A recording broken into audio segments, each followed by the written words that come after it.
Robert and Sharon, it's so great to be here together this afternoon. You guys are so involved in so many different ministries, and it's really fantastic. I also know that you guys are really involved in supporting this church very generously financially, and that you're committed to growing in the grace of giving. I'm wondering if you could tell me why that is. What are the things that God used in your life to bring you to grow in this area of your discipleship?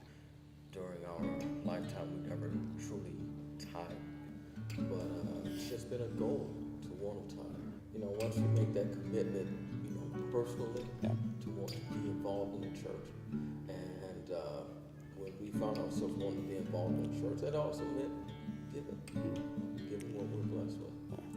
And when you think about it, all that we have is not ours. It's His. And we found that by giving more, we weren't really looking for anything in return, but we would give more in church on Sunday, and then realize, you know, we really could use those funds for other things, but in return, we would get a check in the mail from our insurance company saying we overpaid somewhere. In the end, we always had exactly what we need. Not all the time of what we want, but we had our need, and that's important. It's better to give than receive. So that's what we do. We give, and we give from our heart.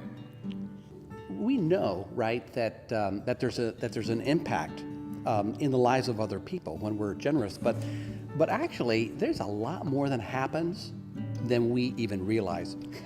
Actually, that's why you're here this afternoon.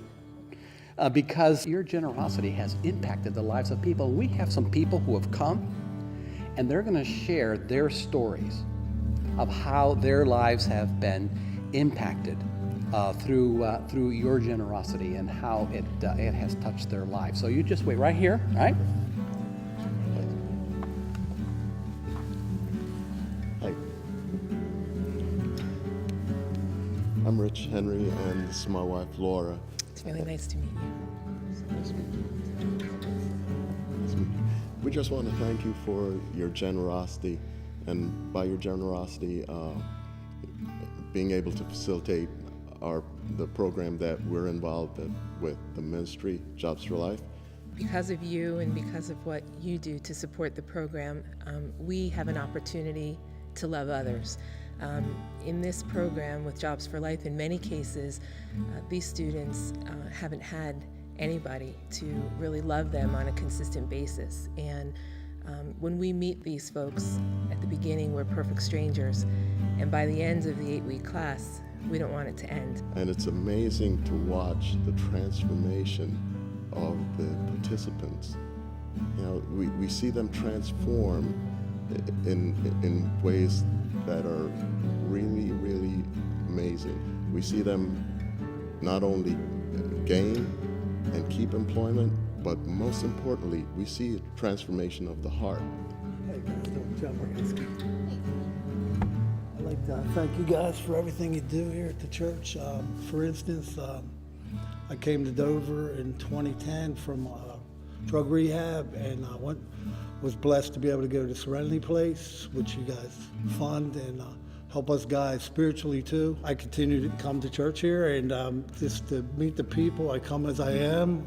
I might look a little different, but I'm one of God's children. Really just thankful for you guys, just letting you know your labor is not in vain. We just thank you for how you've given your time, your talents, and your treasure, and just knowing that you are truly blessing our family, and we thank you so much for it. Thank you for everyone doing for us to help get a job, and thank you for everything. Well, my name is Pete McKay. I've been involved with a Navigator ministry over the last 50 years, ministering primarily with young men and women in the military. And one of my assignments was here at Dover Air Force Base for a couple of years. And at that time, I would bring a lot of young men and women out here to Grace to just broaden their understanding of the Christian life and what it means to be a disciple of Christ. So that was a great blessing to me and to these young men and women at Dover Air Force Base. The giving that you guys do goes to serve not only here at Grace, but it serves around the world. I just wanted to say thank you guys so much. You guys have been my family for the past few years. These past 4 years of my life has probably been the hardest I've ever had to go through. I grew up in Guatemala. 2004, I was driving around here, and then I walked into the church, and I think Jeff was here, so I asked him, I'm looking for a church. He says, you found one, it's here. He took me back, he says, wait a second, let's go, follow me.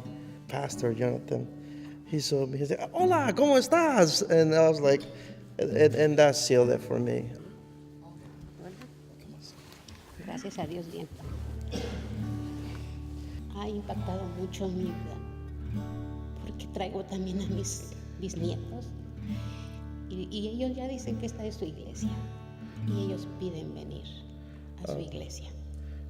She's very happy because she has the opportunity to bring her great-grandkids, and as little as they are, they call this their church. Well, wasn't that fantastic? That is so great. And you know, really, the stories that you heard are just they're just a few that represent many stories of people whose lives has been changed here. And so, tell me, how did you feel as you heard these stories?